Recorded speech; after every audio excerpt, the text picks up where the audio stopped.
Hi, everybody. My name is Samantha with the law offices of Samantha Wolfe, and we're here today for our monthly virtual seminar. We try to do monthly seminars once a month to get information out to our clients and our referral sources. And this time of year is always one of my favorite seminars. We're going to be talking about tax today. So welcome. I hope you enjoy it. Let's go ahead and dive right in. So Jess here is going to be sharing her screen and advancing the slides for us. So just know that the reason that we do this is part of our mission statement. We just feel like it's part of our job to be able to keep you updated on anything that's happening in the law, anything new and exciting that's coming, and that includes an update on the tax. So we're actually going to talk about tax stuff today. We're calling it Tax Stuff Snap Crackle Tax. Now know that we're going to be talking about 2024 taxes. So right now, all of our accountant friends and our clients are preparing their taxes for 2023. We aren't going to talk about 2023. We did have a tax seminar this time last year where we talked about it. We're going to look ahead and say, well, coming up in 2024, what do we have to look forward to? So that's what we're going to do today. And those of you that might have gotten an email from me recently, I will tell you that we do try to send out emails or letters if there is a tax change that we feel like applies specifically to you. And the latest one we sent was dealing with the Corporate Transparency Act. Now, most of our clients, that doesn't apply, that new tax doesn't apply to them, but there was a new law that passed that was effective January 1st of 2024 that says that if you have a business entity where you filed something with the Pennsylvania Department of State and registered your business, that you are required to file beneficial ownership forms with the IRS and the agency that they have to monitor that. I did send out a link so clients could get on and report the information. The update on that, though, is that there was an Alabama court that said that that was unconstitutional. So we'll see how that all plays out in the next couple of weeks. Now, it was unconstitutional only to that specific organization, not to all businesses at large. So I just wanted to update everybody on that. So what are we going to talk about today? So we're going to talk about the annual exclusion increase. We're going to talk about 2024 tax rates, standard deduction increases that we're seeing, charitable deductions, and then retirement contributions. The other thing I did throw on the end is that as I'm looking at 2024, I'm also looking at 2025 and the fact that certain taxes sunset at the end of 2025. So at the end, we're going to talk about that. So let's start talking about the standard deductions for 2024. So again, you're going to need these numbers when you're applying next year in the spring of 2025 when you're filing your 2024 tax return. So in 2024, the standard deduction for married couples filing jointly in 2024 rises to $29,200, which is an increase of $1,500 from 2023. For single taxpayers and married individuals who are filing separately, the standard deduction rises to $14,600 for 2024. That's an increase of $750 for 2023.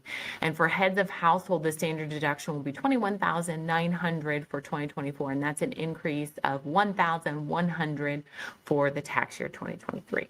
Okay, so all of those fun numbers. Now, the important thing that I always want to include now, because in one of our seminars, I had a client specifically ask about this, but anyone who's age 65 or older can claim an additional standard deduction of $1,950 for a single individual or $1,550 for a married individual in 2024. So just so you guys know, if anybody wants a copy of the PowerPoint, you can always email Amy after if you want to see the actual slides. Maybe you want this information in print, you can always feel free to email her or text her and she can get that to you. Let's talk about tax rates for 2024. So we're not going to see a huge difference in 2024. 2024, we're just going to see an increase in all the brackets like we do every year. It just bumps up a little bit. So we're going to see that in 2024. I mentioned that because as of right now, at the end of 2025, our current tax rates are scheduled to sunset sunset, which does mean if it does sunset at the end of 2025, starting in 2026, we will revert back to the tax rates that we had prior to Trump's tax cuts that he made. So that means that the highest bracket will actually be 39.6%. But for 2024, we're staying with our normal tax rates that we've had for the last couple of years. The top tax rate remains 37% for individual single taxpayers with income over $609,350, or about $700,000 if you're married, $731,200 if you're married and filing jointly. Then we have all of the rates going down from that. So we have 35% bracket. That would be for incomes over $243,725 or $487,450 for married couples. We have 32%. That's for income over $191,950 for a single individual and $383,900 for married couples. 24% bracket for incomes over $100,525, or for a married couple, it's $201,050. For the 22% bracket, it's for any income, adjusted gross income over $47,150 for a single individual, or $94,300 for a married couple. Then we get to our lowest brackets, the 12% and the 10%. So 12% would be incomes over $11,600 for a single individual and $23,200 for a married couple. And then the 10% bracket would be income less than $11,600 for a single, or $23,200 or less for a married couple. So again, the rates are staying the same. We're just seeing a slight shift. And here's a chart. I'm a chart person. It's always easier for me to understand charts better. So we have the column for single filers, for married individuals filing joint, or for head of the household. And we have those brackets. Again, the lowest is the 10% bracket, and you go all the way up to the 37% bracket. 37% is our highest bracket. That being said, you could get an additional 3.8% surtax that does apply if you would have net investment income. So we see that most often if somebody has a residence in another state that's not their primary residence, it might be a second home, or that they might have additional real estate, whether it be rental property or whatever they have the additional real estate for, and they sell that, and their adjusted gross income goes above $200,000 for an individual or $250,000 for a married couple. There could be an additional 3.8% surtax that applies. So with that being said, you still could end up with a tax bracket of over $40,000. In 2024, let's talk about the alternate minimum tax exemption for 2024. So it's $85,700, and it does begin to phase out if you would have adjusted gross income of $609,350, or it would be $133,300 for married couples filing jointly, for whom the exemption begins to phase out at $1.2 million. And then we just have, for comparison, looking at 2023 amounts, it was $81,300 and began to phase out at $578,100, or for married couples was $126,500 and it began to phase out at $1.1 million. So again, we're seeing some adjustments for inflation, which is normal from tax year to tax year. Let's talk about our earned income tax credit. So the tax year 2024, the maximum earned income credit amount is $7,830 for qualifying individuals who have 3 or more qualifying children. That's an increase of $7,430 for the tax year of 2023.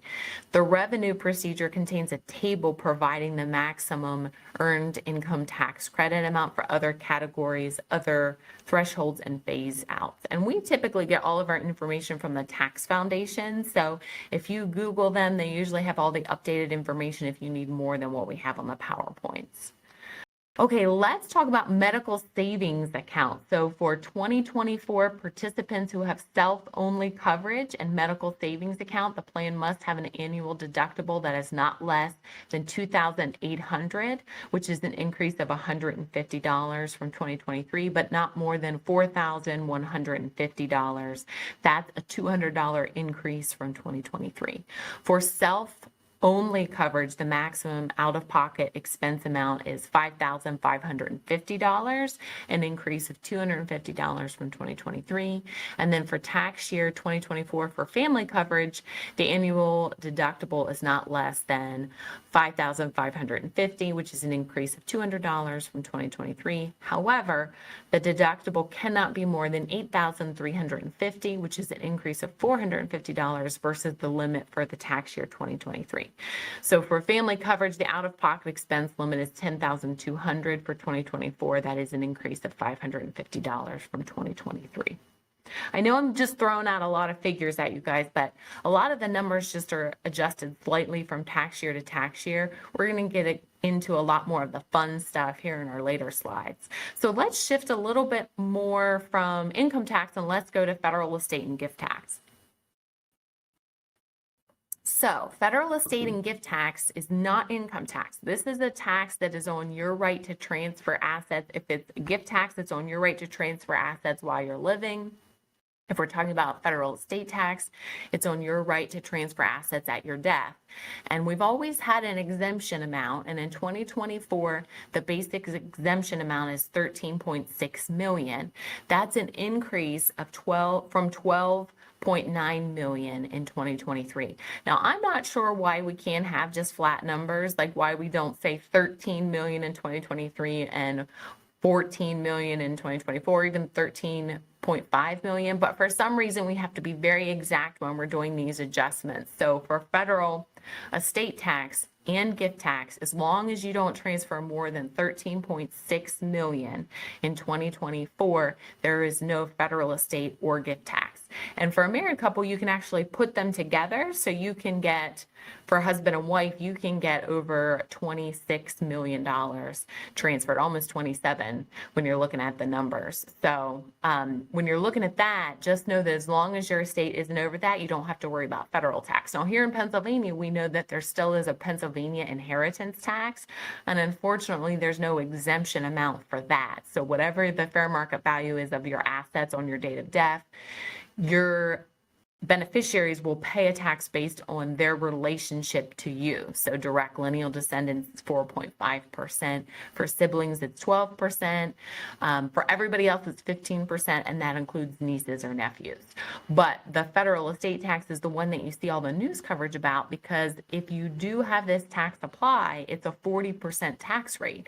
So now, right now, most clients that we deal with don't have to worry about that because they don't have 13.6 million in assets.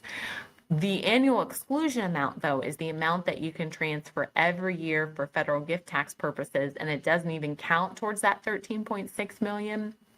So that's $18,000 for 2024. That is a $1,000 increase from 2023 when it was $17,000.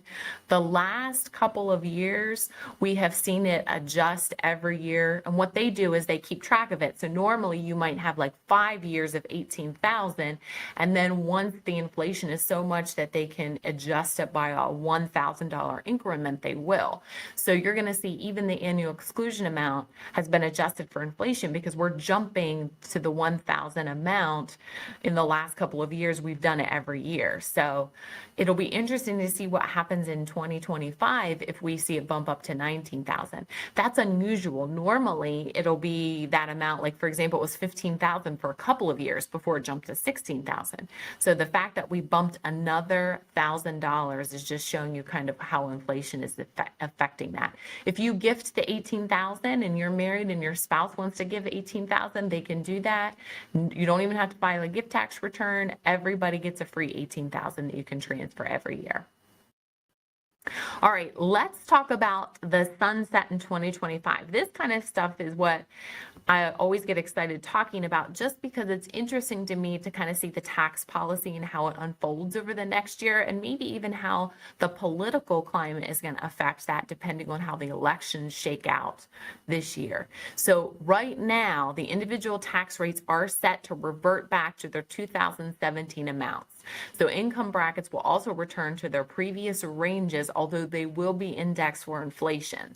So I have a chart here over to the right that compares current tax rates and the income brackets through 2025 to the rates and the income brackets that will go into effect January 1 of 2026. So for example, the last bracket, the 37%, it's 37% is the highest bracket in 2024, but in 2026, like we talked about, the highest bracket will be 39.6%.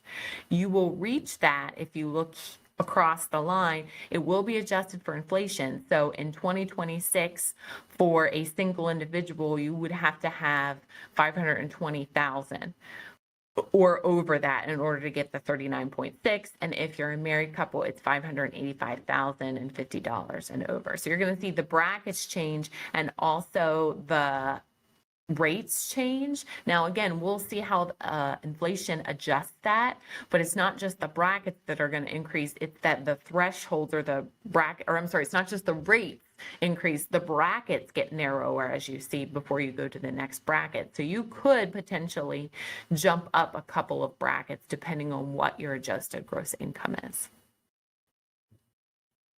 Okay, so if you expect your income to be low in the years before 2026, perhaps because of retirement or your plans to retire, or maybe you have large medical expenses, there might be an opportunity to take advantage of the lower tax brackets by accelerating income with Roth conversions. So if you think about this, if you have a large amount in your IRA, you will pay income tax on that large amount as you draw it down from your IRA. So if instead, before the brackets increase, and again, this is all assuming that the tax law will sunset in 2025 and our brackets will increase and our rates will all increase. And so if that's the case, you might want to convert some of your traditional IRA to a Roth IRA. It will generate the income tax. You'll have to pay it because you're converting it. But once it's converted into a Roth, any distribution that you receive out of the Roth, as well as any appreciation on the assets in the Roth, will all be tax-free. So now would be a good time, if you've ever considered a Roth conversion, to do that. And you're doing that because the brackets are going to get narrow and the rates are going to increase. So it could be that you're actually going to be taxed more if you wait until 2026. So I wanted to mention that when we're talking about tax brackets. All right, let's talk about what else is scheduled to sunset. So the exemption amounts will be cut in half for each taxpayer, and we're estimating that to be around $7 million after we've adjusted for inflation. So right now we have $13.6 million for federal estate tax and federal gift tax. If the law sunsets in 2025, that will drop to its 2017 amount, which is $5 million. Now they will adjust that for inflation, so that's where we get the $7 million. They're anticipating that that $5 million adjusted for inflation would be about $7 million. So that means a married couple could potentially transfer $14 million without any federal estate tax. Now, again, this is all assuming that the law sunsets in 2025. If the election goes a certain way, depending on what the configuration of the House and the Senate and the presidency would be, it could be that it won't sunset, it'll get extended. It could be that it's lowered. They could always enact any legislation. But the reason I'm talking about the sunset is because if they do nothing, which isn't hard for them to do, if they do nothing, it will automatically sunset. So you need to keep an eye on that, because this isn't going to require an overt action by the Congress or by the president. This is just them doing nothing and letting it automatically sunset.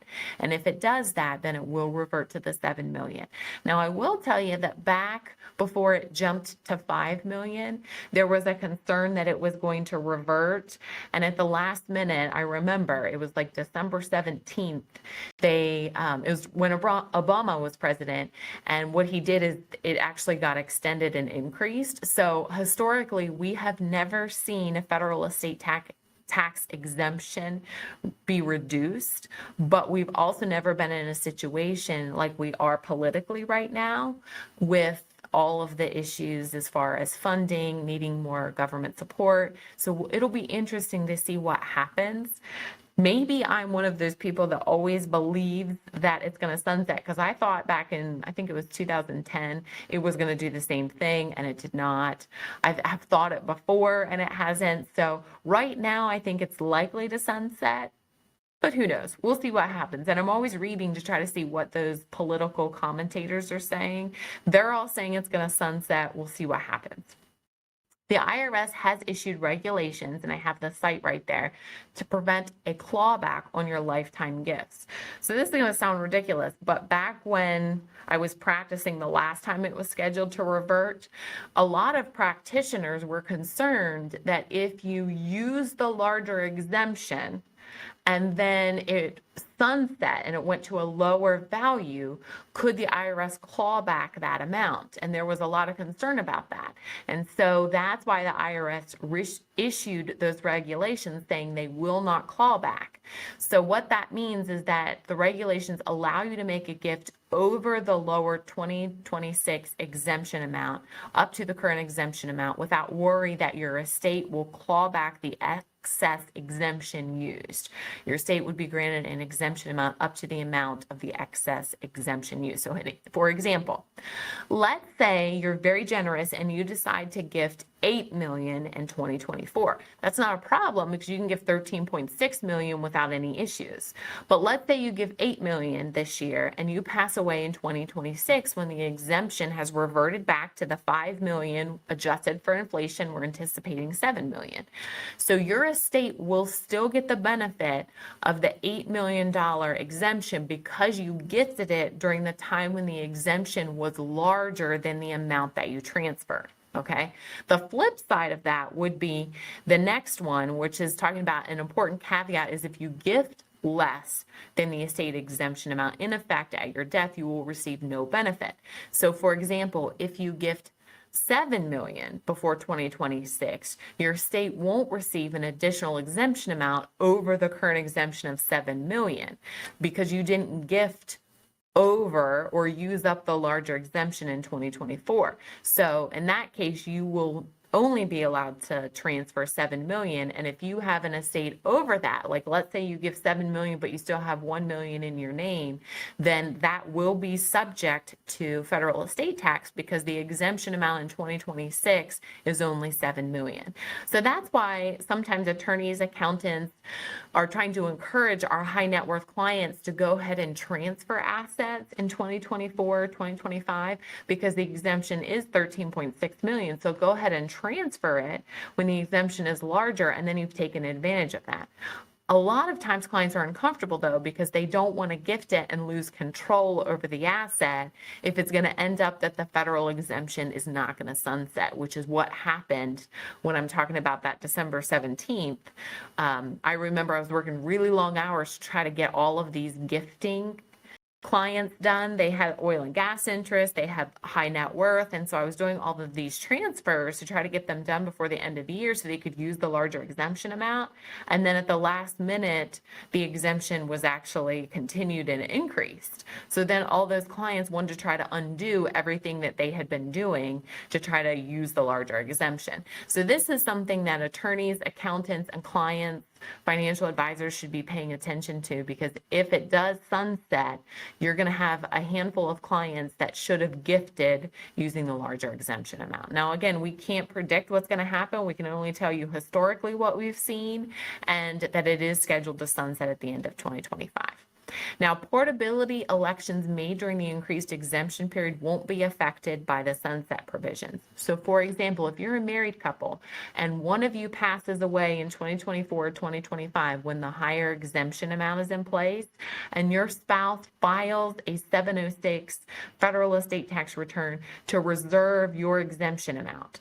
So, for example, you each have 13.6 million. If husband dies, but wife fills out a 706, she can add her deceased husband 13.6 million to whatever her exemption is. So if she dies in 2026, her personal exemption is only 7 million, but if she filed a 706, porting her deceased spouses over to her, she'll have that deceased spouse's 13.6 million. So you do still get the portability election applying.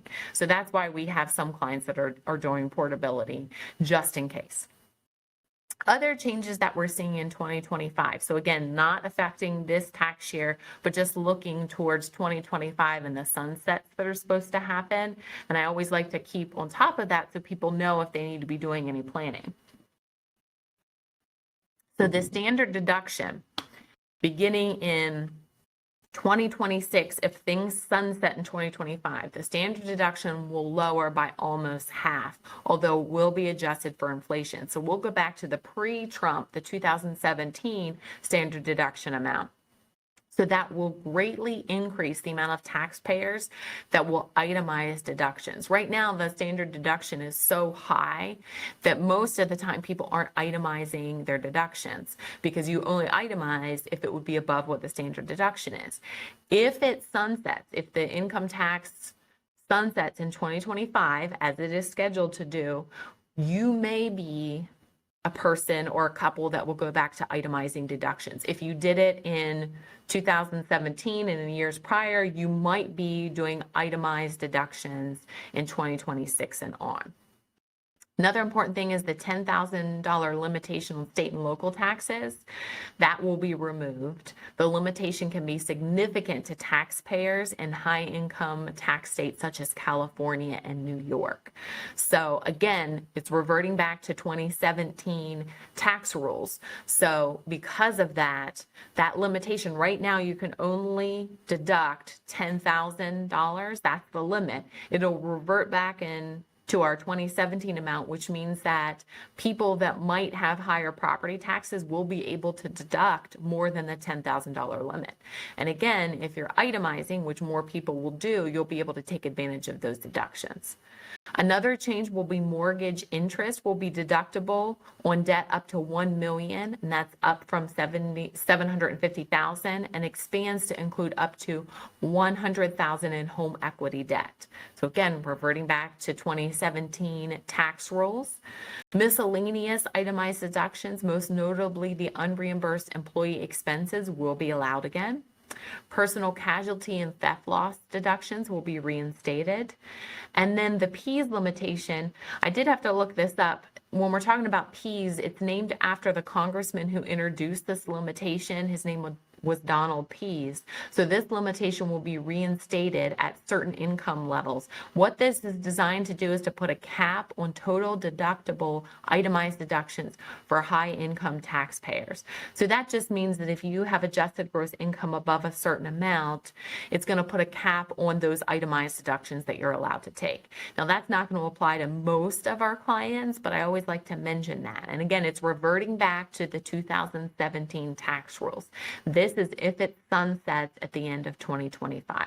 If it doesn't sunset, then we'll see what happens. They'll either extend it or we'll have a new tax structure, whatever it may be.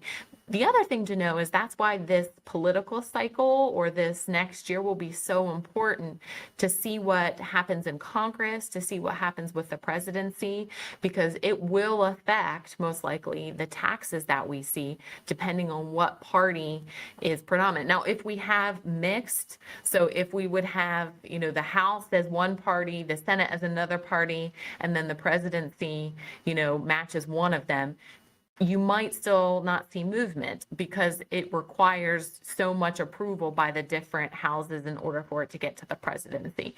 So it could be something where, depending on the configuration, there's still no movement, even if we might have a certain party as the president or a certain party as the predominant Senate or House configuration.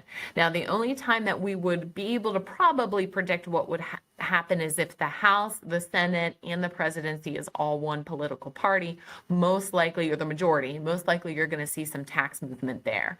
So it'll be interesting to see how the elections unfold to know what's going to happen tax-wise. And as you're watching all the debates and all the political propaganda that's out there, I would encourage everybody to figure out what tax structure or regime that you align with, and then see what candidate aligns with that too, if it's something where you want to make sure that you're voting based on what you want tax-wise. Now, as far as family benefits, the personal and dependent exemption will be reinstated. So this was previously $4,100 per qualifying taxpayer and dependent. This went away when we got the higher standard deduction. But in 2025, if the tax rules sunset, then this will come back in. We'll see a lower standard deduction, but we will see personal and dependent exemptions come back. The child tax credit amount will be reduced and income eligibility will be phased out. The credit for dependents that aren't a qualifying child will also be removed. So you're seeing some changes, and a lot of that hinges on just how the standard deduction will change. When we had such a high standard deduction, a lot of these other exemptions or deductions were removed because of the higher standard deduction amount. Other things to know is that the Section 199A, the 20% qualified business income tax deduction for pass-through entities will be eliminated. So one of the things that Trump did is he allowed for a 20% deduction for any pass-through. So if you had an LLC, a partnership, an S corporation, and you had income, you got a 20% qualified business income tax deduction off that gross income. That will go away at the end of 2025 unless it's extended or the tax law changes. And then the alternate minimum tax exemption amounts will be reduced as well. So again, a lot of those changes we're going to see because of the changes in the standard deduction. All right, let's talk about qualified charitable distributions. And that should say QCD, not V. Qualified charitable deductions, or QCD. So beginning in 2023, people who are ages 70 and a half and older could elect, as part of their qualified charitable distribution, a one-time gift up to $105,000. Now that amount is adjusted for inflation, and you could do that to a charitable remainder unit trust, a charitable remainder annuity trust, or a charitable gift annuity. And this was an expansion of the type of charities who would receive that qualified charitable distribution.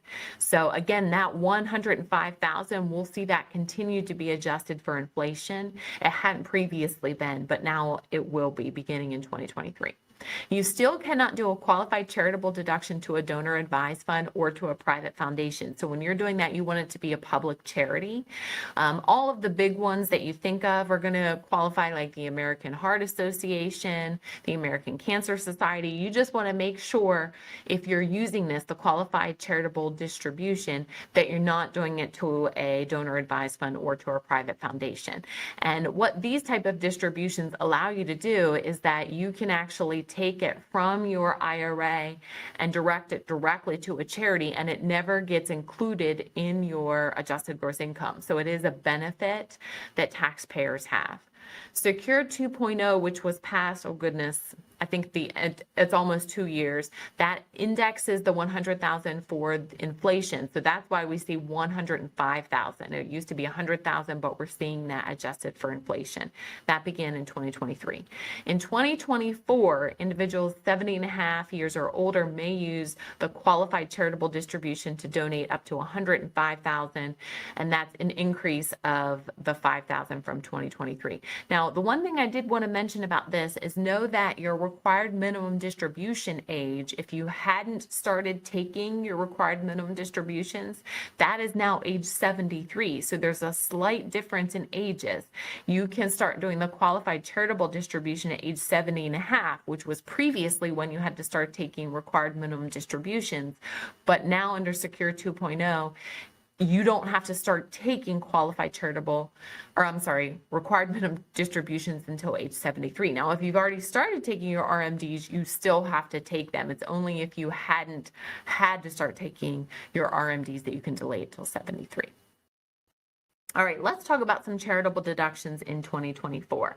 So, charitable deductions, when we're talking about taking them, they must be itemized. And that's why so many people don't end up with charitable deductions now, because the standard deduction is so high.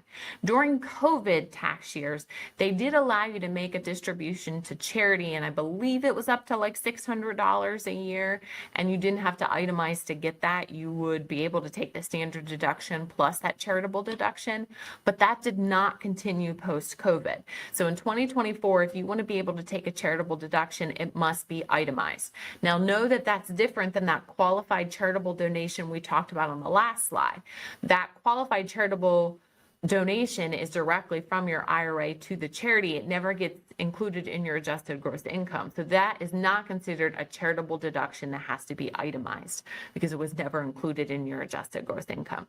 There is a 60% adjusted gross income ceiling on charitable cash distributions to qualified charities, meaning that if you have adjusted gross income of $200,000, the most that you're going to be able to deduct for charitable deductions is 60% of that $200,000.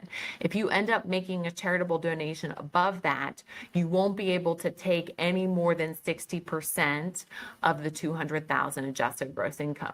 Now you can carry forward those charitable deductions for 5 years, but you're going to be capped at 60% if it's a cash contribution. The limit for appreciated assets in 2024, that would be things like stocks. That's a 30% cap of your adjusted gross income. So if we take the example of 200,000, if you're giving stocks that have appreciated, you're only going to be able to deduct up to 30% of your adjusted gross income of 200,000 in this example.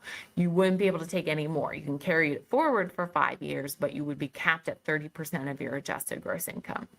Contributions to certain private foundations are also limited to 30% of your adjusted gross income. Total deductions are going to be capped between 20% and 50% of a taxpayer's adjusted gross income for non-cash gifts to non-qualifying organizations like a private foundation. And that's going to be based on whether you're an individual, a business, or a corporate donor.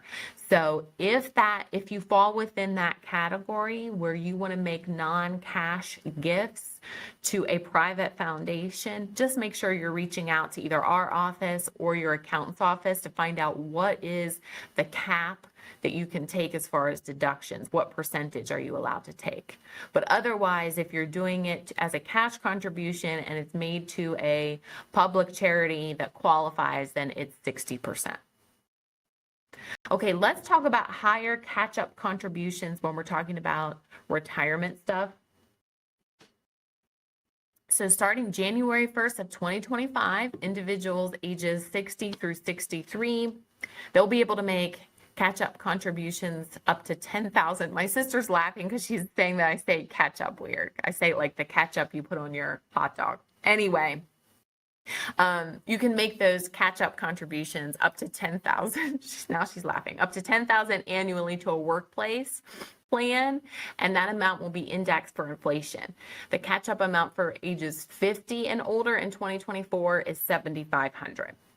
IRAs currently have a $1,000 contribution limit when you're trying to catch up those amounts for people age 50 and older, and starting in 2024 that limit will be indexed for inflation, which is exciting because we haven't had that before, but it will be indexed for inflation. And so that could increase, as we've seen.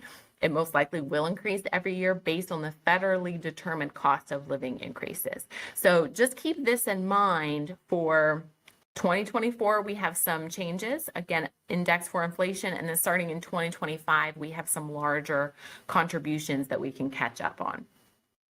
Okay, retirement contributions.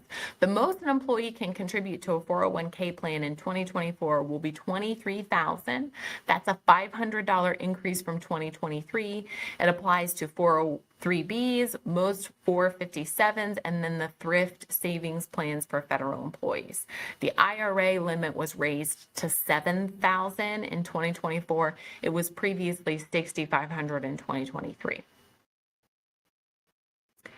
Okay, let's look at ranges for phasing out the IRA contribution deductibility, and that's based on the filing status and whether the taxpayer or spouse is covered by a workplace retirement plan.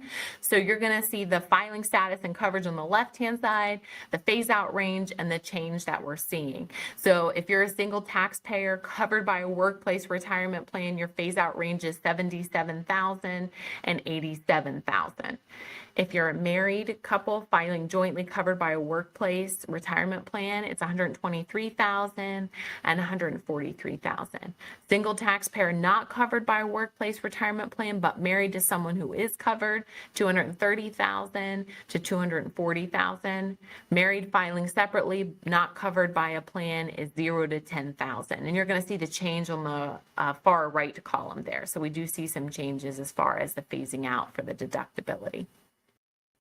Let's talk about Roth IRA contributions. So these are also subject to income-based phase-outs, and most of those increased in 2024. So the phase-out ranges also vary based on your filing status. So this is just showing when you start having limitations to Roth IRA contributions. So if your filing status is single and head of the household, your phase-out range is $146,000 and $161,000. Married filing jointly is $230,000 and $240,000, and married filing separately is $0 to $1,000.